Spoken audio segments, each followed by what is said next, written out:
Hello everyone, welcome to Mobius classes. आज हम लोग बायोलॉजी का 8th पार्ट देखने जा रहे हैं, चैप्टर 1 का। और आज इसके साथ आपका ये चैप्टर एंड हो जाएगा।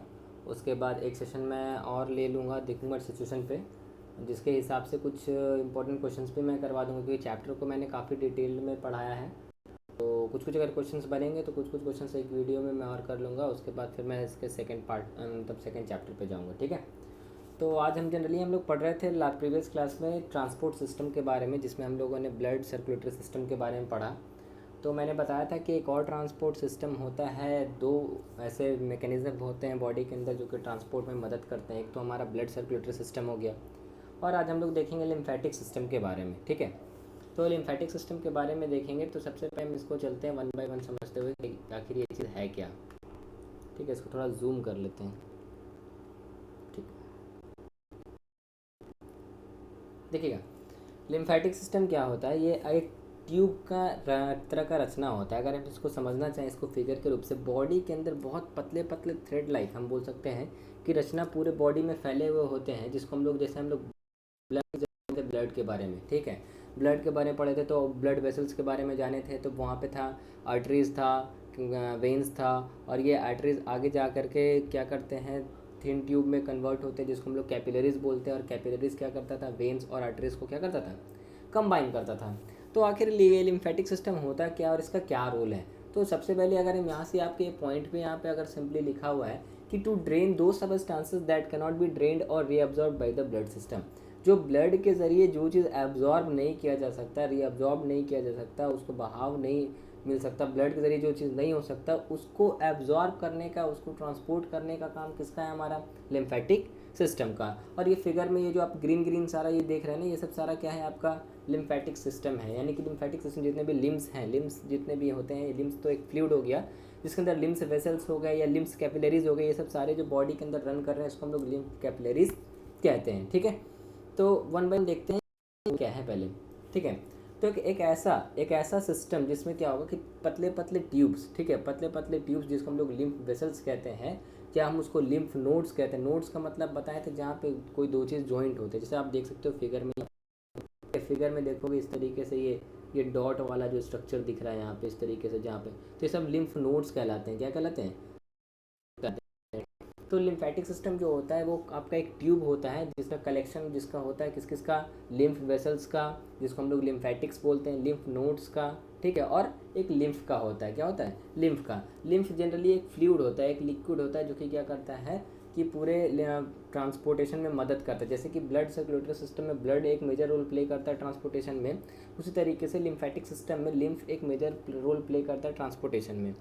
अब यहाँ पे कुछ एक डिफरेंस मैं आपको आगे बता दूंगा, वो आगे आने वाले समय में। हम लोग जानते थे कि ब्लड जो होता है ना, पूरे बॉडी में क्या करता है, सर्कुलेट करता है, और ये कोई भी डायरेक्शन में क्या करता है, सर्कुलेट करता है। लेकिन ये लिम्फ की खास बात देखिएगा, ये भी एक फ्लूइड है, ये भी सर्कुलेट कर रहा है, लेकिन ये सिर्फ वन डायरेक्शन में क्या करेगा, आपका ट्रैवल करेगा। वन डायरेक्शन में क्या करेगा, ट्रैवल करेगा या सर्कुलेट करेगा, ठीक है। तो याद रखिएगा कि आपका जो अगर लिम्फ का, अगर लिम्फेटिक सिस्टम का डेफिनेशन पूछता है तो आप सिंपल सा आप यहाँ से बोलोगे, ठीक है, सिंपल सा यहाँ से बोलोगे कि a system of tiny tubes called lymph vessels. आप अगर चाहो तो इसको हटा सकते हो, and lymph nodes in the human body which transports the liquid, which transport the liquid. कौन से लिक्विड, लिक्विड को क्या नाम बताया मैंने, लिम्फ। तो उसको कहाँ से कहाँ, टिश्यूज से ब्लड सर्कुलेटरी सिस्टम तक, तो उसको हम लोग क्या बोलेंगे, लिम्फेटिक सिस्टम। याद रखिएगा, यहाँ पे जो ट्रांसपोर्टेशन होगा जनरली वो कहाँ से होगा, टिश्यूज से हार्ट तक होगा। कहाँ से, टिश्यूज से हार्ट तक। और ये सिर्फ वन डायरेक्शन में ही होगा। मैं बार बार ये चीज़ रिपीट कर रहा हूँ क्योंकि आपको डिफरेंस जानना है। आपका सर्कुलेटरी सिस्टम में था कि वो हम उसमें डबल सर्कुलेटरी सिस्टम भी देखें उसमें, ठीक है। उसमें क्या होता कि वो कोई भी डायरेक्शन में क्या कर रहा था, सर्कुलेट कर रहा था। लेकिन अगर हम लिम्फेटिक सिस्टम की बात करें तो इसमें सिर्फ वन डायरेक्शन यानी कि यूनि डायरेक्शन में क्या होगा, चीज़ें का ट्रांसपोर्टेशन होगा, जो कि टिश्यूज से हार्ट तक या टिश्यूज से सर्कुलेटरी सिस्टम तक क्या होगा, ट्रांसपोर्टेशन होगा, ठीक है। अभी लिम्फेटिक सिस्टम आप जो आते हैं, जैसा कि कुछ पार्ट्स से मिलकर के बने, एक होता है लिम्फ कैपिलरीज, फिर lymph larger vessels, lymph nodes, और एक आगे आपका लिम्फ, ठीक है। तो लिम्फ कैपिलरीज जो होते हैं, जैसा कि मैंने फिगर में दिखाया, वो टीनी ट्यूब्स लाइक स्ट्रक्चर होते हैं जो कि पूरे बॉडी में रन करते हैं, जस्ट लाइक ब्लड कैपिलरीज। अब बोलिएगा सर वो अगर ब्लड कैपिलरीज के जैसे हैं ही तो उनको लिम्फ कैपिलरीज क्यों बोला गया। तो ब्लड कैपिलरीज इसलिए बाबू क्योंकि ब्लड कैपिलरीज में एक चीज़ जानिएगा कि ब्लड कैपिलरीज जो होता है उसके मुकाबले जो लिम्फ कैपिलरीज होता है ये क्या होता है, हल्का सा थिक होता है। क्या होता है? थिक। आप कह सकते हो हल्का सा साइज में क्या होता है, बड़ा होता है as compare to blood capillaries में, ठीक है। और लिम्फ कैपिलरीज का एक डिफरेंस अगर आप जान के रखो तो ब्लड कैपिलरीज से किस तरह से डिफरेंस है, देखो ये पॉइंट इंपॉर्टेंट है, यहाँ पे मैं इसको हैशटैग दे रहा हूँ, ठीक है। ये पॉइंट इंपॉर्टेंट है कि लिम्फ कैपिलरीज ब्लड कैपिलरीज से कैसे डिफर करता है। तो याद रखना है कि लिम्फ कैपिलरीज जो होते हैं क्लोज एंडेड होते हैं, मतलब इसका एंड जो होता है ना बंद होता है, इसका एंड जो होता है वो बंद होता है, खुला हुआ होता नहीं है, ठीक है। और ये क्या करते हैं, ये इनका the end of the lymph capillaries in the tissues of the body is closed. जो टिश्यूज होते हैं हमारे बॉडी में, ठीक है, उसका जो कैपिलरीज लिम्फ कैपिलरीज अगर बात करें इस तरीके से कैपिलरीज, तो उसका एंड क्या होगा, बंद होगा। क्या होगा? बंद। उसका एंड बंद होता है, ठीक है।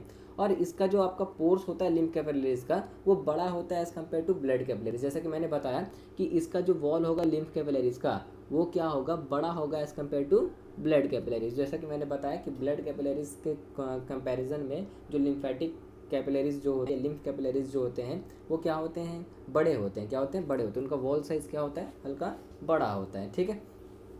अब यही सब लिम्फ कैपिलरीज आगे चल करके ज्वाइन करके क्या बना रहे हैं, लिम्फ वेसल्स। हम उसमें जाने थे ब्लड वेसल्स की अगर बात करें, आर्टरीज क्या करते थे, आगे डिस्ट्रीब्यूट करके ग्रुप ऑफ नेटवर्क बना रहे थे जिसको हम लोग क्या बोल रहे थे, कैपिलरीज बोल रहे थे। तो उसी तरीके से यहाँ पे जो लिम्फ कैपिलरीज होते हैं ना, ये ज्वाइन करके क्या बनाते हैं, लिम्फ वेसल्स, जिसके अंदर क्या वो लिम्फ फ्लो कर सके। Lymph it is a type of fluid, वो एक तरह का लिक्विड है, ठीक है। आपको समझना है ये चीज़, थोड़ा सा ये नया चीज़ है, आपको पहला बार पढ़ रहे होंगे तो थोड़ा सा समझ के चलना है कि लिम्फ, मैंने बताया लिम्फ कैपिलरीज आपस में कंबाइन करेंगे तो बनाएगा वो लिम्फ वेसल्स, ठीक है। अब ये लिम्फ वेसल्स क्या करेगा, इसके अंदर लिम्फ वो फ्लूइड जो मैंने बताया, ठीक है, लिम्फ फ्लूइड वो क्या करता है, इसके अंदर फ्लो करेगा, ठीक है। अब उसके बाद यहाँ पे देखते हैं ये जो लिम्फ वेसल्स जो होते हैं ना, इसमें क्या होता है, लिम्फ नोड्स होते हैं। आप एक ही नाम याद रखिएगा, ठीक है, इसको काट दो, एक ही नाम याद रखिएगा। उसमें लिम्फ नोड्स होते हैं रेगुलर इंटरवल्स पे, जैसा कि मैंने आपको फिगर में भी दिखाया, कुछ इंटरवल्स पे क्या होंगे, लिम्फ नोड्स मौजूद होंगे। और ये लिम्फ नोड्स में एक स्पेशल टाइप ऑफ सेल्स मौजूद होगा जिसको हम लोग बोलते हैं लिम्फोसाइट। वेरी वेरी इंपॉर्टेंट, ठीक है, बहुत इंपॉर्टेंट है ये कि लिम्फोस कि ये आपका क्या बोलते हैं, लिम्फोसाइट्स। अब ये लिम्फोसाइट्स क्या होता है, जनरली ए टाइप ऑफ, ये आपका होता है WBC, वाइट ब्लड सेल्स, एक तरह का type of white blood cells होता है। जैसे कि मैंने आपको बताया था कि WBC को हम लोग क्या बोलते हैं, soldier of the immune system या हमारे बॉडी कहते हैं। उसमें मैंने बताया था कि WBC दो तरीके के होते हैं, एक B लिम्फोसाइट होते हैं, एक T लिम्फोसाइट होते हैं। एक क्या करता है, इन्फॉर्मेशन सेंड करता है कि कोई फॉरेन पार्टिकल्स हमारे बॉडी में इंटर किया है, और एक क्या करता है, उसको मारने का काम करता है। अगर आप मेरे से पढ़े होंगे तो मैंने ये चीज़ मैंने समझाया था क्लास में कभी, ठीक है। तो लिम्फोसाइट्स क्या होता है, it is a type of white blood cells, ये वाइट ब्लड सेल्स का एक टाइप है, ठीक है। अब ये क्या करता है, लिम्फ नोड्स जो लिम्फोसाइट्स कंटेन करते हैं ना, ये इनका मेजर पर्पस होता है कि लिम्फ को क्लीन करना, मतलब जो फ्लूइड जो है ना उसको क्लीन करना, और उसके साथ साथ पूरे बॉडी को डिजीज से प्रोटेक्ट करना, पूरे बॉडी को डिजीज से प्रोटेक्ट करना, ठीक है। जो लिम्फ नोड्स जो होते हैं उसमें एक स्पेशल तरीके का सेल पाया जाता है जिसको हम लोग बोलते हैं लिम्फोसाइट। और लिम्फोसाइट हम मैंने बताया ये क्या है, एक तरह का WBC है। क्या है? WBC, type of white blood cells. और ये लिम्फोसाइट्स क्या करते हैं, पूरे बॉडी को क्या करते हैं, डिजीज से प्रोटेक्ट करते हैं, उसके साथ साथ जो फ्लूइड बह रहा है उसके अंदर यानी कि लिम्फ, उसको क्लीन करने का काम भी करते हैं, ठीक है। ये लिम्फ वेसल्स क्या होता है, कनेक्टेड होता है बड़े बड़े वेन्स, किसके वेन से, सर्कुलेटरी सिस्टम के, क्योंकि ये लास्ट तो वहीं पे फिनिश कर रहा है ना, क्योंकि वो अब मैंने बताया टिश्यूज से ये सर्कुलेटरी सिस्टम तक क्या कर रहा है, ये ट्रैवल कर रहा है, मतलब इसका जो ट्रांसपोर्टेशन हो रहा है टिश्यूज से कहाँ तक हो रहा है, सर्कुलेटरी सिस्टम। तो इसका ये लिम्फ वेसल्स जो होगा वो कनेक्टेड होगा large veins of the circulatory system का, ठीक है। थोड़ा सा लिम्फ के बारे में जान लीजिए, क्योंकि लिम्फेटिक सिस्टम आपसे पूछे ना पूछे लेकिन लिम्फ ज़रूर पूछ लेता है लिम्फ होता क्या है। तो इसमें मैं यहाँ थोड़ा सा कलर चेंज कर ले रहा हूँ, कलर ऑरेंज, ठीक है। लिम्फ जो होता है ये एक क्या होता है, येलोइश फ्लूइड होता है, आप कह सकते हो प्लाज्मा के जैसा, कैसा के जैसा, प्लाज्मा के जैसा। हम लोगों ने प्लाज्मा के बारे में भी जाना।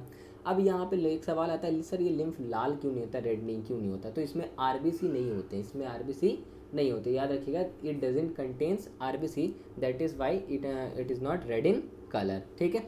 अब यहाँ पे समझना है कि लिम्फ जो होते हैं ना, इसमें लार्ज पार्टिकल्स ऑफ क्या, प्रोटीन मॉलिक्यूल्स, या जो हमारे जो फूड जो हम लोग खाते हैं उसका डाइजेस्टेड फूड क्या होता है, मौजूद होता है। क्या होता है, मौजूद होता है। अब यहाँ पे देखो, यहाँ पे एक मैंने ब्रैकेट में एक चीज़ टर्म लिखा होगा, अगर उसको मैं रीड करूँगा तो आपको समझना है कि lymph contains large protein molecules और उसके साथ साथ digested food which comes into it from the tissue fluid between the cells. आपको पता है फूड का ब्रेकडाउन तो होता है सेल के अंदर, ठीक है, फूड का ब्रेकडाउन होता है सेल के अंदर। और आपको ये भी पता होगा 9 में पढ़े हैं कि सेल कंबाइन करता है टू फॉर्म टिश्यूज़, क्योंकि रिस्पायरेशन अगर एक प्रोसेस है तो उसको करने के लिए एक अकेला सेल नहीं कर सकता, तो ग्रुप ऑफ सेल आपस में कंबाइन करते हैं, जिसको हम लोग क्या बोलते हैं, टिश्यूज़ बोलते हैं, ठीक है। तो ये लिम्फ क्या करता है ना, इसके ये बहुत सारे प्रोटीन्स मॉलिक्यूल्स को और डाइजेस्टेड फूड को कंटेन करता है, ठीक है। अब लिम्फ, अब मैंने बताया कि एक ये अनदर मीडियम है जिसके ज़रिए क्या होता है, बॉडी के अंदर सर्कुलेशन होता है, किस चीज़ का, फ्लूइड का, ठीक है, फ्लूइड का सर्कुलेशन होता है, या हम बोल सकते हैं कुछ ऐसा चीज़ जो हमारा ब्लड सर्कुलेटरी सिस्टम जिसको ट्रांसपोर्ट नहीं कर पाता, जिस तक वहाँ तक नहीं पहुँच पाता, तो उसको पहुँचाने का काम एक अलग ट्रांसपोर्टेशन सिस्टम करता है, जिसको हम लोग बोलते हैं लिम्फेटिक सिस्टम। और ये किसके वजह से होता है, लिम्फ नाम के फ्लूइड के वजह से। यहाँ पे मैंने बताया कि लिम्फ जो होता है एक डायरेक्शन में फ्लो करेगा, कहाँ से कहाँ, टिश्यूज टू हार्ट। अब बोलिएगा सर वहाँ पे आप सर्कुलेटरी सिस्टम बोले, यहाँ पे हार्ट बोले, तो सर्कुलेटरी सिस्टम में तो आपका हार्ट आया ना, ठीक है, सर्कुलेटरी सिस्टम में हार्ट आया, ये आपको थोड़ा सा समझना है। अब ये देखो यहाँ पे पॉइंट समझिएगा, जो लिम्फ जो होता है वो कहाँ से निकलता है, टिश्यूज़, कहाँ से निकलता है, टिश्यूज़ से वो फ्लो करके कहाँ तक जा रहा है, वो आपका हार्ट तक या सर्कुलेटरी सिस्टम तक।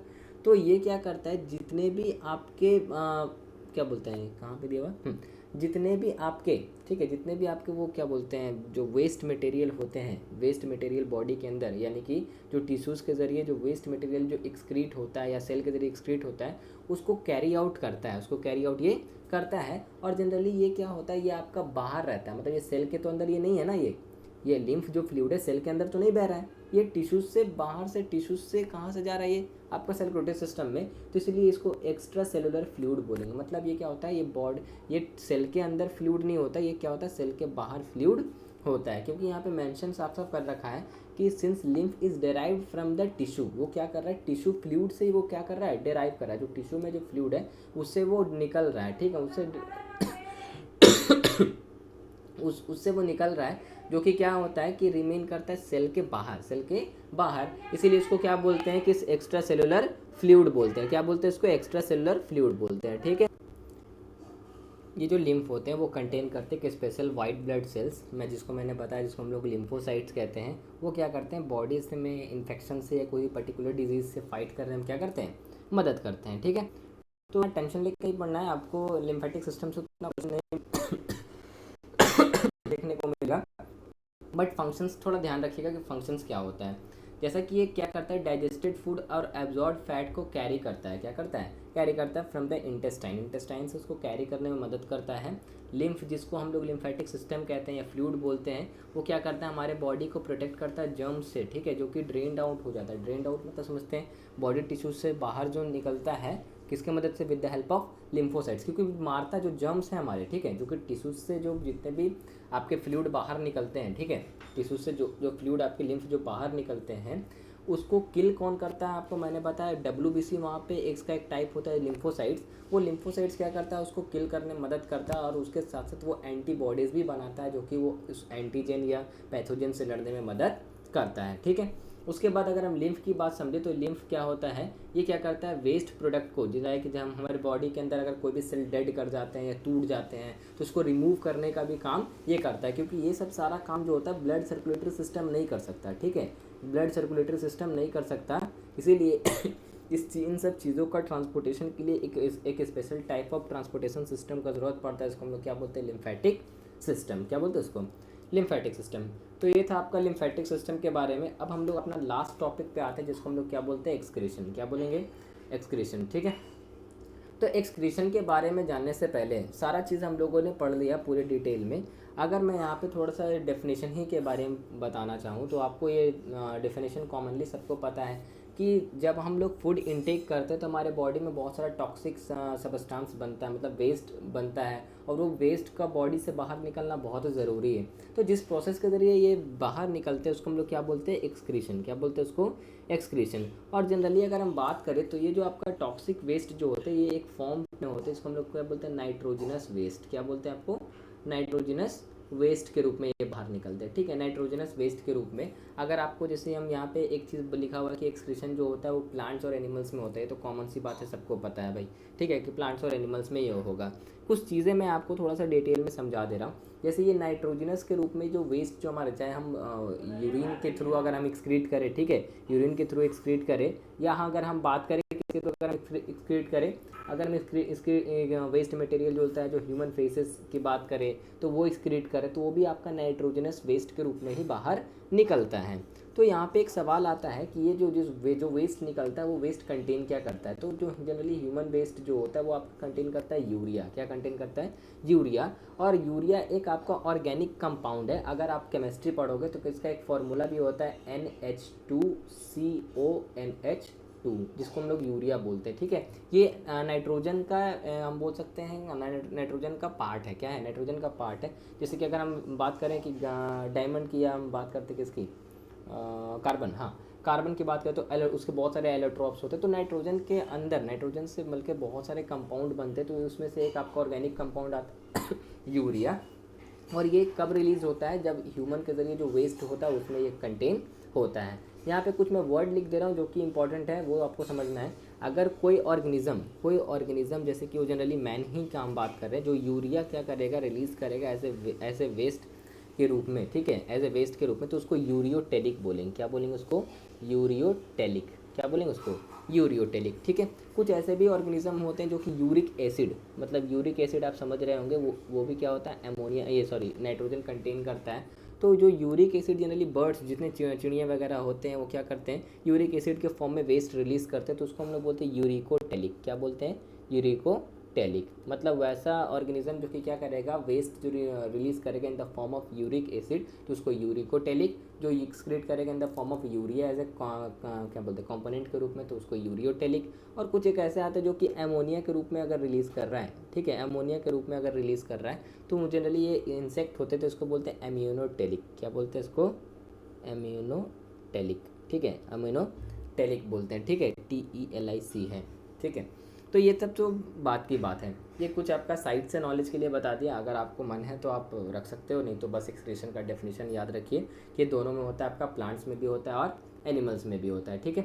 उसके बाद प्लांट्स की बात समझे तो आप प्लांट्स के बारे में जानते हैं कि उसमें गैसेस एक्सचेंज होता है, जिसके ज़रिए वो वेस्ट भी क्या करते हैं, रिलीज़ करते हैं, ठीक है, या वो गैस के रूप में क्या करते हैं, स्टोमेटा के ज़रिए गैसेस एक्सचेंज करते हैं। तो प्लांट्स में जब जो वेस्ट बनता है जनरली वो कुछ मेथड्स के जरिए, कुछ क्या बोलते हैं, कुछ वेरियस मेथड्स के ज़रिए वो रिलीज़ होते हैं, ठीक है। तो उसमें से फर्स्ट जो मेथड है हमारा, वो है क्या, वो गैसियस प्रोडक्ट्स के रूप में, या गैसियस वेस्ट जो होता है वो स्टोमेटा के थ्रू क्या करते हैं, रिलीज़ करते हैं। पता होगा स्टोमेटा के थ्रू गैसेस एक्सचेंज करते हैं, ठीक है, गैसेस एक्सचेंज करते हैं, जो कि गार्ड सेल्स के ज़रिए प्रोटेक्टेड होता है, ठीक है। और अगर हम बात करें कुछ ऐसे प्लांट जो कि क्या करते हैं, इसमें स्टेम्स होते हैं, तना बहुत ज़्यादा, तो लेंटिसल्स के बारे में बताए थे कि उसमें छोटे छोटे पोर्स होते हैं, मौजूद होते हैं, आपको उनके थ्रू भी क्या करते हैं कि वो गैसेस एक्सचेंज कर लेते हैं, ठीक है। ये लेंटिसल्स बताया हुआ है, अगर आप लोग रिस्पायरेशन के बारे में समझेंगे तब आपको पता चलेगा, ठीक है। उसके बाद अगर हम सेकंड पॉइंट की अगर हम बात करना चाहें, ठीक है, तो सेकंड पॉइंट में एक आता है कि अगर कुछ प्लांट्स ऐसे भी होते हैं ना जो कि अपने लिए वेस्ट मटेरियल जो स्टोर करके रखते हैं इन द फॉर्म ऑफ सॉलिड के रूप में या लिक्विड के रूप में, तो वो वेस्ट कैसे रिलीज़ करते हैं, जब अपना उनके पत्ते झड़ जाते हैं। देखिएगा कुछ मौसम में उनके पत्ते झड़ जाते हैं, या उनके जो बार्क होता है, आउटर कवरिंग ऑफ स्टेम जो होता है, वो क्या होते हैं, उखड़ने लगते हैं, ठीक है। फ्रूट्स जो होते हैं देखिएगा अपने आप गिरने लगते हैं, ठीक है, पेड़ से। तो ये इंडिकेट करता है कि अपने वेस्ट को क्या कर रहे हैं, कि वो बाहर क्या कर रहे हैं, गिरा रहे हैं या बाहर निकाल रहे हैं, ठीक है। ये प्लांट्स में होता है। कुछ अगर हम बात करें तो प्लांट्स ये भी करते हैं, the plants get rid of waste by secreting them in the form of gums and resins, ठीक है। गम्स के रूप में भी हम बात करें या रेसिन्स के रूप में बात करें, तो इस रूप में भी क्या करता है, प्लांट्स अपना क्या करता है, वेस्ट को क्या करता है, रिलीज़ करता है, वेस्ट को रिलीज़ करता है इन द फॉर्म ऑफ गम्स या इन द फॉर्म ऑफ आप रेसिन्स बोलिए, ठीक है। अब यहाँ पे देखिएगा एक चीज़ समझने वाली बात यह है कि प्लांट्स जो देखिएगा वो कुछ वेस्ट सॉइल के मतलब वेस्ट मटेरियल जो अपना होता है वो क्या करता है कि वो सॉइल के थ्रू भी क्या करता है, एक्सक्रीट करता है, ठीक है, सॉइल के थ्रू भी एक्सक्रीट करता है। तो ये सब चीज़ें हैं कि प्लांट्स में आपको जनरली मैं इसको डिटेल नहीं किया, डिटेल में करना क्या था, जैसे हमको बताना होता कि कुछ प्लांट्स जो होते हैं कुछ क्या करते हैं, वो गया स्टोमेटा के थ्रू, पूरा डिटेल में कि स्टोमेटा के थ्रू। तो जब हम पहले रिस्पायरेशन में स्टोमेटा के बारे में पढ़ ही लिए कि एक्सचेंज ऑफ गैसेस क्या है नहीं है, तो इधर आपको डीप देने का कोई फ़ायदा नहीं था, ठीक है। तो इसीलिए यहाँ पे इसमें आपका अगर प्लांट्स के बारे में पूछे एक्सक्रीशन, ऐसे तो एक्सक्रीशन इन प्लांट्स के बारे में जनरली आपसे नहीं पूछेगा, क्योंकि ह्यूमंस या एनिमल्स का ये आपका इंपॉर्टेंट है, खास करके ह्यूमंस का, क्योंकि उसमें किडनी एक मेजर रोल प्ले करता है। ठीक है, तो बस आपको ये पॉइंट याद रखिएगा कि एक तो पहले स्टोमेटा के थ्रू ये क्या करता है, वेस्ट रिलीज़ करता है। उसके साथ साथ हम बताएं कि ये लेंटिसल्स के थ्रू क्या करेगा, वेस्ट आपका रिलीज़ करेगा। ठीक है उसके साथ साथ मैंने ये भी बताया कि लिक्विड वेस्ट या सॉलिड वेस्ट उसमें होते हैं, वो क्या करते हैं बाय शेडिंग। शेडिंग मतलब पत्ते झड़ झड़ के या उसके बार्क का छिलका बाहर निकल करके या फ्रूट्स का गिर करके इस तरीके से अपने वेस्ट को वो भी क्या करते हैं, रिमूव करते हैं। या मैंने ये भी बताया कि आपको क्या करते हैं कि वो गम्स के फॉर्म में देखिएगा, प्लांट्स के पार्ट के बारे में देखें तो कहीं कहीं पे देखिएगा कि उनके बॉडी पे कुछ अजीब सा चिपचिपा टाइप का कुछ देखने को आपको मिलेगा, या रेसिन्स बोल सकते हैं। रेसिन्स जनरली आप एक तरीके कह सकते हो ये पॉलीमर होता है, या आप बोल सकते हैं ऑर्गेनिक कंपाउंड होता है, एक तरीके का मिक्सचर ऑफ ऑर्गेनिक कंपाउंड। तो वर्ड पे उतना मत जाइएगा, कुछ कुछ वर्ड हैं जो कि काफ़ी हाई हैं, तो उसको आपको पढ़ना है आगे डिटेल में। तो उसको जब आप नेक्स्ट हायर क्लासेस में जाओगे 11th-12th में, पर्टिकुलरली बायोलॉजी लोगे, तब आपको ये सब चीज़ें जानना है। ठीक है, तो इसमें कोई ऐसा चीज़ नहीं है। एनिमल्स प्लांट्स की सबसे ज़्यादा इंपॉर्टेंट है, अगर उसमें अगर बात करें ह्यूमंस आता है। ठीक है, तो कुछ एनिमल्स के बारे में यहाँ पे थोड़ा सा ब्रीफ डिस्क्रिप्शन मैंने दे रखा है, वो आप देख लो। ठीक है, कुछ ऑर्गेनिज्म ऐसे होते हैं जो कि क्या करते हैं, वेस्ट को तो सारे को एक्सक्रीट करना है। ठीक है, तो अगर हम बात करें जैसे अमीबा की, तो अमीबा के बारे में भी आप डाइजेशन इन अमीबा पढ़े हैं, तो कैसे वो अपना सेल के थ्रू ही क्या करता है, क्योंकि वो सिंगल सेल होता है, तो सेल के थ्रू ही क्या करता है, अपना बॉडी के थ्रू क्या करता है, वेस्ट को एक्सक्रीट करता है। या आपको ये भी पता है कि वहाँ पे उनका एक टेम्पररी स्टोमक होता है जिसको हम लोग फूड वैक्यूल बोलते हैं, उनके थ्रू उनका जो फूड का डाइजेशन होता है, उसके बाद क्या होता है कि वो वेस्ट क्या होता है, वो वाटर के थ्रू उनके बॉडी से बाहर निकल जाता है, ये आपको पता होगा। ठीक है, अर्थवॉर्म में देखिएगा एक ट्यूबुलर स्ट्रक्चर बोलते हैं जिसको निफिडेरिया हम बोल सकते हैं, ऑर्गन होता है जो कि क्या करता है, वेस्ट को रिलीज़ करने में मदद करता है। ठीक है, जैसे सारे ऑर्गन्स में वेस्ट को रिलीज़ करने के लिए कोई एक्सक्रीटरी ऑर्गन्स होते हैं, उसी तरीके से अर्थवॉर्म में होते हैं। जनरली वो मॉइस्ट स्किन के थ्रू भी क्या करते हैं, अपने वेस्ट को रिलीज़ कर लेते हैं। लेकिन अगर हम बात करें उसके साथ साथ उनके एक ऑर्गन भी होते हैं जिसको हम लोग निफिडेरिया बोलते हैं, और एक तरह का एक्सक्रीटरी ऑर्गन्स होता है जो कि एक्सक्रीशन में मदद करता है। बस आपको सिर्फ वर्ड याद रखना है, नहीं जानना है इसको। ठीक है, अगर ह्यूमंस की बात करें, ठीक है ह्यूमंस की बात करें तो यहाँ पे microscopic thin tubules form nephron. ठीक है, नेफ्रॉन जो होते हैं छोटे छोटे जो पतले पतले ट्यूब्स मिल करके क्या करते हैं, वो नेफ्रॉन बनाते हैं। और यही नेफ्रॉन जब बहुत सारे नेफ्रॉन आपस में कंबाइन करते तो एक एक्सक्रीटरी ऑर्गन बनाते हैं ह्यूमंस का, जिसको हम लोग बोलते हैं क्या, किडनी। क्या बोलते हैं इसको, किडनी, जो कि मेजर रोल प्ले करता है ब्लड को फिल्टर करने में, प्यूरिफाई करने में, और क्या करता है वो हमारा एक्सक्रीशन में एक मेजर रोल प्ले करता है। ठीक है, तो आते हैं हम अपने ह्यूमंस के बारे में कि कैसे क्या रोल करता है। इसमें थोड़ा सा चीज़ आपको डिटेल से समझना है, ये वाला टॉपिक। तो ठीक है, अब आते हैं एक्सक्रीशन इन ह्यूमंस। तो एक्सक्रीशन की ह्यूमंस की बात करें तो इसमें सबसे पहले अगर हम समझे तो ह्यूमंस का जो एक्सक्रीटरी सिस्टम होता है वो कुछ फॉलोइंग पार्ट से मिलकर के बना हुआ होता है। जैसे कि वहाँ पे पेयर ऑफ किडनीज होते हैं। ठीक है, पेयर ऑफ किडनीज होते हैं, और उसके साथ साथ अगर हम बात करें कि 2 यूरेटर्स होते हैं, यूरिनरी ब्लैडर होते हैं, यूरेथ्रा होता है, देख सकते हो फिगर। ठीक है, यहाँ पे फिगर देख सकते हो, ये आपका किडनी हो गया। ठीक है, 2 यूरेटर, ये ट्यूब लाइक स्ट्रक्चर, ये आपका यूरेटर हो गया, ये आपका यूरिनरी ब्लैडर हो गया, और ये बॉटम पार्ट ही आपका यूरेथ्रा हो गया। ठीक है, यूरिनरी ब्लैडर में क्या होता है कि यूरिन एज ए मतलब वेस्ट प्रोडक्ट के रूप में थोड़ी देर के लिए स्टोर होता है। ठीक है, तो 1 बाय 1 आगे देखते हैं कि किडनी से शुरू करते हैं, किडनी क्या होता है। तो किडनी जनरली होता है ये बीन शेप्ड होते हैं। क्या होता है ये, बीन शेप। बीन मतलब आप राजमा वगैरह या देखो इस तरीके का ये शेप होता है आपका, इसलिए इसको डिटेल से मैंने रखा है। अब ये नाम, ये कॉर्टेक्स मेडुला जो है ना, ये इसका इंटरनल स्ट्रक्चर है। ठीक है, इंटरनल स्ट्रक्चर है, तो वो आपको पढ़ना नहीं है, ये फिगर के रूप में मैंने दिखा दिया कि अंदर का ये फंक्शन देखो। ठीक है, तो आपको इसको याद रखने का ज़रूरत नहीं है। ठीक है, तो बीन शेप्ड होता है, और ये जनरली अगर हम बात करें तो हमारे बॉडी से क्या होता है, जस्ट हमारे जो वेस्ट होते हैं, मतलब जो कमर बोलते हैं वेस्ट, ठीक है, तो उसके जस्ट हल्का सा ऊपर में क्या होता है, प्लेस्ड होता है। और हर पर्सन में 2 किडनी होता है। अगर एक किडनी फेल भी हो जाता है तो एक पर्सन एक किडनी पे जिंदा रह सकता है, क्योंकि एक किडनी भी क्या करता है, वही काम करता है फिल्टर करने का। ठीक है, लेकिन 2 किडनी रहता है तो ज़्यादा बेटर होता है, अच्छा होता है। ठीक है, उसके बाद अगर हम बात करें तो हमारा जो ब्लड होता है, ठीक, हमारा ब्लड जो होता है हमारे बॉडी में, वो क्या करता है, हमेशा पास होते रहता है किडनी से, मतलब हर समय रेगुलर ये क्या करता है, पास होते रहता है। और अगर हम बात करें रीनल आर्टरी, देखिएगा मेडिकल फॉर्म में किडनी को हम लोग रेनल के नाम से भी जानते हैं। ठीक है, रेनल के नाम से भी जानते हैं। और ये रेनल की आर्टरी होता है, जिसको किडनी आर्टरी जो जिसको बोलते हैं, वो क्या करता है, ये डर्टी ब्लड को ब्रिंग करता है। डर्टी मतलब गंदे ब्लड को कहाँ से लेके आता है, पूरे ब्लड वेसल्स के थ्रू, जो आपका वेस्ट जो कंटेन करता है ब्लड, ठीक है, उसको लेकर के आता है किडनी में, आता है किडनी में। और ये आपका मैंने बताया किडनी का फंक्शन होता है, ये क्या करता है, पॉइजनस सब्सटेंस को रिमूव करना, जो कि यूरिया क्या है आपका, यूरिया, या उसके साथ कुछ और वेस्ट साल्ट जो होते हैं, या जो एक्सेस वाटर, मतलब अगर ज़्यादा पानी पी लेते हैं तो कभी कभी होता है कि ज़्यादा फॉर्म ऑफ यूरिन के रूप में बाहर रिलीज होता है, ठीक है। तो एक्सेस वाटर भी क्या करते हैं कि ब्लड से क्या करते हैं, उनको निकालने में मदद करते हैं। और ये निकलता है इन द फॉर्म ऑफ, आपको पता है, येलोइश लिक्विड, जिसको हम लोग क्या बोलते हैं, यूरिन बोलते हैं। क्या बोलते हैं इसको, यूरिन बोलते हैं, ठीक है। अब उसके बाद अगर हम आगे समझे तो आगे देखते हैं, ठीक है। तो क्या किडनी के बारे में जाने कि वो क्या करता है, उसका फंक्शन होता है पॉइजनस सब्सटेंस को रिलीज़ करना, मतलब उसको फिल्टर करना, या हम बोल सकते हैं हमारी बॉडी से बाहर निकालना, ठीक है, बाहर निकालना। और वो निकलता है एक येलोइश फॉर्म के लिक्विड में, जिसको हम लोग क्या बोलते हैं, यूरिन बोलते हैं, ठीक है। अब देखिएगा, जो जितने भी किडनी होते हैं वो बने होते हैं बहुत large number of excretory unit, जिसको हम लोग क्या बोलते हैं, नेफ्रॉन्स। क्या बोलते हैं, नेफ्रॉन्स। नेफ्रॉन्स का देखो ये होता है, ये देखिए, ये आपका नेफ्रॉन का फिगर है, ठीक है, ये आपका नेफ्रॉन का फिगर है। और ये इसके अंदर जो नेफ्रॉन जो होते हैं ना, ये किडनी के अंदर क्या होते हैं, मौजूद होते हैं, किडनी के अंदर मौजूद होते हैं नेफ्रॉन्स, ठीक है। अब नेफ्रॉन का इसमें एक दो तीन चीज़ बहुत इंपॉर्टेंट, जो कि सुनते जाना है यहाँ से ध्यान से। नेफ्रॉन जो होता है, इसमें एक कप शेप्ड बैग होता है एट इट्स अपर एंड, जिसको हम लोग बोमेंस कैप्सूल बोलते हैं। आपको ये दिखाते हैं, ये देखिएगा कप शेप्ड, यहाँ पे ये देखिएगा, ये जो आपका शेप दिख रहा है ना, इसको कप शेप बोलते हैं, इसको हम लोग बोमेंस कैप्सूल बोलते हैं। क्या बोलते हैं इसको, बोमेंस कैप्सूल, ठीक है।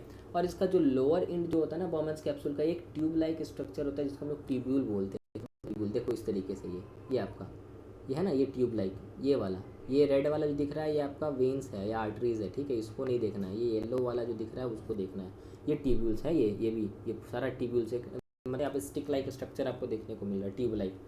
अब जो अब देखिएगा, सुनते जाइएगा, जो एक एंड जो ट्यूब्यूल का होता है, ये कनेक्टेड होता है आपका बोमेन कैप्सूल से, मतलब ये बोमेन कैप्सूल से देखिएगा, एक एंड ये ट्यूब, ये वाला, ठीक है, ये ट्यूब एक एंड जो होता है बोमेन कैप्सूल से कनेक्टेड होता है। और एक एंड जो आपका कनेक्टेड होता है वो आपका किडनी से कनेक्टेड होता है। जो यूरिन कलेक्टिंग डक्ट जो होता है, ये कलेक्टिंग डक्ट दिख रहा है, ठीक है।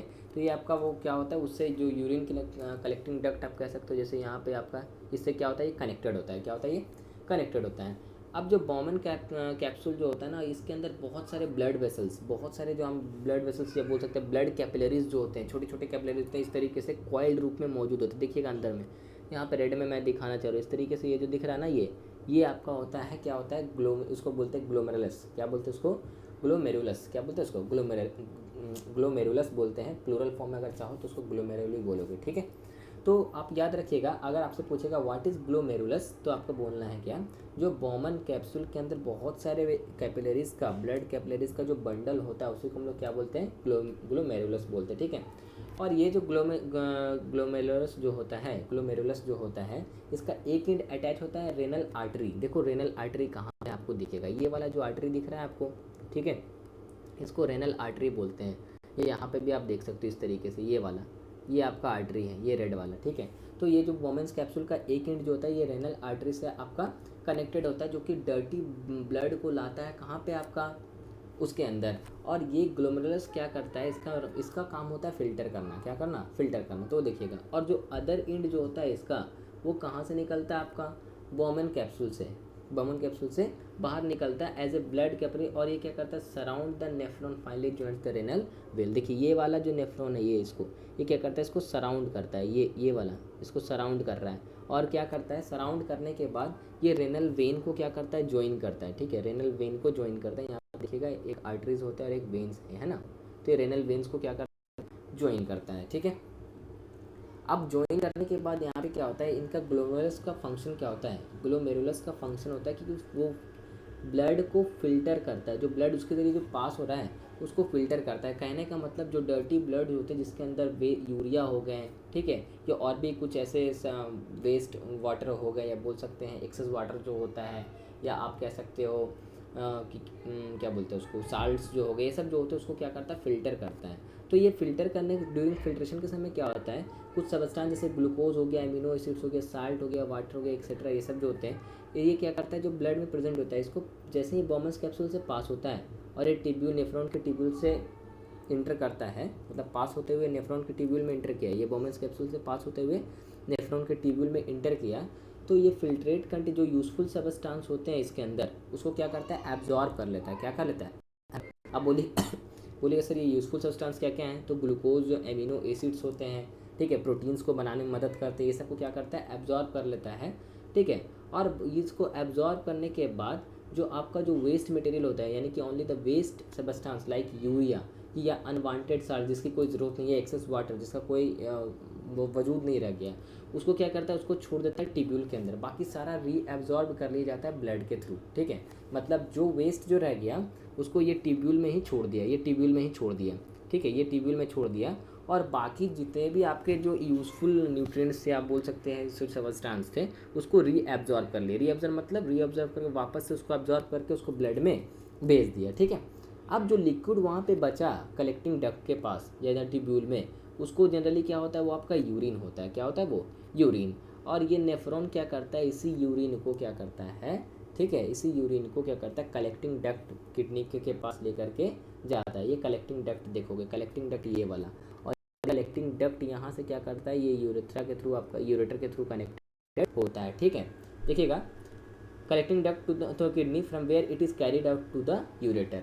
जैसे जैसे ये कलेक्टिंग डक्ट के पास गया, ठीक है, जैसे ये कलेक्टिंग डक्ट के पास गया, तो उसके बाद ये जो यूरिन होता है वो आपका कहाँ चला जाता है, हमारा यूरेटर में। यूरेटर ये ट्यूब लाइक स्ट्रक्चर जो दिख रहा होगा, ठीक है, ट्यूब लाइक स्ट्रक्चर दिख रहा है, इसी को हम लोग क्या बोलते हैं, यूरेटर। और ये यूरेटर से कहाँ चला जाता है, यूरिनरी ब्लैडर में, जहाँ पे कुछ देर के लिए ये यूरिन स्टोर होकर के रहता है। और जनरली यूरिन आपको मैंने बताया स्टोर करके रहेगा, और फिर उसके बाद पास्ड आउट बॉडी से हो जाएगा, ये यूरेथ्रा के थ्रू बॉडी से बाहर निकल जाता है, ठीक है।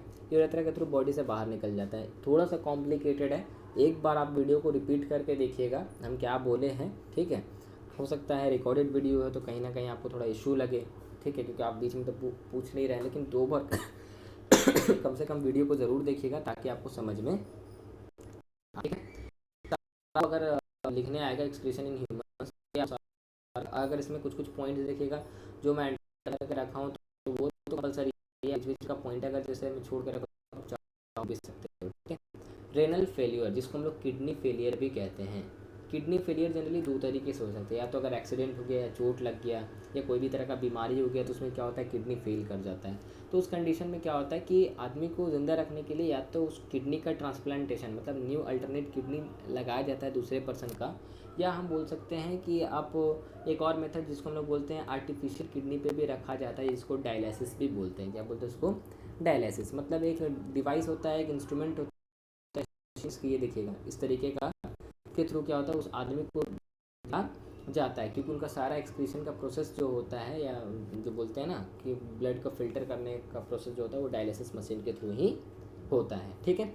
अब यहाँ पे समझिएगा कि रेनल फेलियर जो होता है, तो यहाँ पे मैंने ये बताया, ये 2 या तो एक्सीडेंट केस से हो सकता है, इंजरी हो गया या कोई बीमारी हो गया तो उसके वजह से होगा। तो इस केस में ट्रांसप्लांटेशन मतलब होता है कि कोई अदर पर्सन का किडनी को क्या करना, उस उनके बॉडी में सेटल करना, ठीक है, सेटल करना या बोलते हैं उसको, ठीक है। अब देखो यहाँ पे वैसा प्रोसीजर जिसके ज़रिए क्या होगा कि ब्लड का, क्या बोल सकते हैं आपको, ब्लड का, कोई भी पर्सन का ब्लड क्या होगा, क्या बोलते हैं उसको, फ़िल्टर किया जाएगा कोई एक, क्या बोलते हैं, एक डिवाइस के थ्रू, या उसको डायलिसिस मशीन बोलते हैं, डायलिसिस मशीन या डायलाइज़र बोलते हैं, तो उसको हम क्या बोलते हैं, डायलिसिस बोलेंगे। यानी कि the procedure used for cleaning the blood of a person by separating the waste substance को सेपरेट करना है, कहाँ से, उनके ब्लड से, तो उसको हम लोग क्या बोलते हैं, डायलिसिस बोलेंगे। क्या बोलेंगे इसको? डायलिसिस। अब ये सारा मैकेनिज्म ये होता है कि यहाँ पे किडनी का कोई रोल प्ले नहीं होता, किडनी का यहाँ पे कोई रोल नहीं होगा। ये ह्यूमंस के बॉडी में क्या होता है, इंजेक्ट हो जाते हैं आर्म्स में, और उनके वेन्स और आर्टरीज से कनेक्टेड होता है, और उसी के थ्रू ये डायलिसिस मशीन ये आपका हो गया, इसी के थ्रू क्या होता है कि सारा ये आपका डायलिसिस का प्रोसेस क्या होता है, कंप्लीट होता है। मतलब ये किडनी की जगह ये सारा वर्क कौन करेगा, ये डायलिसिस मशीन करेगा। किडनी के अंदर जो हमने देखा कि ग्लोमेरुलस का जो रोल हो रहा था, क्या क्या वो कर रहा था, एब्जॉर्ब कर रहा था, ठीक है, फिल्टर कर रहा था, तो सारा कौन करेगा, हमारा डायलिसिस मशीन करेगा, ठीक है। तो देखिएगा ये ब्लड जो होता है ना, आर्टरी जो पेशेंट का जो होते हैं, जो मतलब पेशेंट क्योंकि वो बीमार होते हैं जनरली, ठीक है, तो पेशेंट आर्म से क्या किया जाता है, उसको फ्लो करवाया जाता है डायलाइसर के थ्रू, ठीक है, डायलाइसर या डायलिसिस मशीन के थ्रू फ्लो करवाया जाता है। और वहाँ पे एक सिलेक्टिवली परमेबल मेम्ब्रेन लगाया जाता है, ठीक है, सिलेक्टिवली परमेबल मेम्ब्रेन लगाया जाता है, जिसको आपको पता होगा सिलेक्टिवली परमेबल मेम्ब्रेन जो सिलेक्टेड पार्टिकल्स को ही क्या करता है, आने देता है। जैसे कि हम बात करते हैं सेलुलोज का वो बना होता है, ठीक है, और वो कॉइल्ड होता है इन्हें टैंक के अंदर, देख सकते हो इस तरीके से ये कॉइल्ड होता है इन्हें टैंक के अंदर। और इसमें क्या होता है, डायलाइसिंग सॉल्यूशन होता है, डायलाइसिंग सॉल्यूशन होता है, ठीक है, डायलिसिंग सॉल्यूशन होता है। उसके बाद ये डायलिसिंग सॉल्यूशन में क्या क्या होता है देखिएगा, वाटर होगा, ग्लूकोज होगा, साल्ट्स होगा। आप बोलिएगा सर ये तो बॉडी के अंदर होता है तो उसमें कैसे रखा गया, तो वैसे ही जो कंसंट्रेशन एक नॉर्मल ब्लड में होता है वाटर, ग्लूकोज और साल्ट का, वो कंसंट्रेशन को क्या किया जाता है, सेम कंसंट्रेशन में अप्रॉक्सीमेशन में लेकर के उसको डायलिसिस मशीन में डाला जाता है, ठीक है, डाला जाता है। और उसको देखिएगा as the patient blood passes through the dialysing solution, जैसे ये डायलिसिंग सॉल्यूशन से ब्लड क्या होगा, पास होगा, जितने भी वेस्ट जैसे यूरिया जो होते हैं उसके अंदर वो क्या करता है, सिलेक्टिवली परमेबल सेल्यूलोज ट्यूब्स के जरिए क्या होते हैं उसको एब्जॉर्ब कर लिया जाता है। हम कह सकते हैं कि ब्लड जो फिल्टर ब्लड होगा उसको एब्जॉर्ब कर लिया जाता है। और जो आपका वेस्ट जो होता है, ठीक है, वेस्ट जो होता है मतलब जैसे कि हम क्या बोल रहे हैं, जो आपका वेस्ट जो बना, ठीक है, जो वेस्ट जैसे ही हमारा ये वेस्ट जो यूरिया जो बना वो क्या हुआ, जैसे ही क्या बोलते हैं उसको, सिलेक्टिवली परमेबल ट्यूब्स के थ्रू वो पास किया, तो पास करने से क्या होगा कि वहाँ पे जो आपके वेस्ट होंगे वो वेस्ट को क्या कर देगा, वहीं पे क्या क्या डायलिसिंग सॉल्यूशन में उसको सेपरेट कर लिया जाएगा। और सेपरेट करने के बाद जो क्लीन ब्लड होगा वो वापस से पंप कर दिया जाएगा, कहाँ पे, वेन में, क्योंकि किसके वेन में, पेशेंट के वेन में, यानी कि वापस से वो आर्म में कनेक्ट किया। देखिएगा यहाँ पे दो वेन्स कनेक्टेड होंगे, है ना, दो तरीके से कनेक्टेड है, एक तरफ से वो ब्लड जा रहा है और एक तरफ से फिल्टर होकर के वापस उसमें आ रहा है, ठीक है। तो ये सारा प्रोसेस है। हो सकता है कि इसमें आपको थोड़ा सा प्रॉब्लम हो, कोई दिक्कत नहीं, अगर प्रॉब्लम होगा बोलिएगा, नेक्स्ट वीडियो जब हम बनाएंगे तो रेनल फेलियर को एक बार और या अगर एक्सक्रीशन में दिक्कत हुआ तो एक बार और इसको रिपीट कर देंगे। थोड़ा रीज़न ये है कि काफ़ी लोग का सिलेबस काफ़ी तेज़ चल रहा है स्कूल में, ठीक है, तो इसीलिए आज नहीं तो अगर कंटेंट कम लेते तो इतना लंबा वीडियो नहीं जाता। बट कोई बात नहीं, अगर कहीं पे दिक्कत होता है तो पूछ लीजिएगा, हो सकता है, हमको भी लग रहा है कि शायद आप लोग को रेनल फेलियर नहीं समझ में आया, ठीक है। तो जितना बताएं हैं उतना समझिए, एक दो बार वीडियो को देखिए, होमवर्क कीजिए, और जो दिक्कत होता है उसको क्या कीजिएगा, आप व्हाट्सएप पे मुझे संपर्क कीजिएगा, ठीक है। तो फिलहाल के लिए वीडियो को क्विट कर रहे हैं यहीं पे।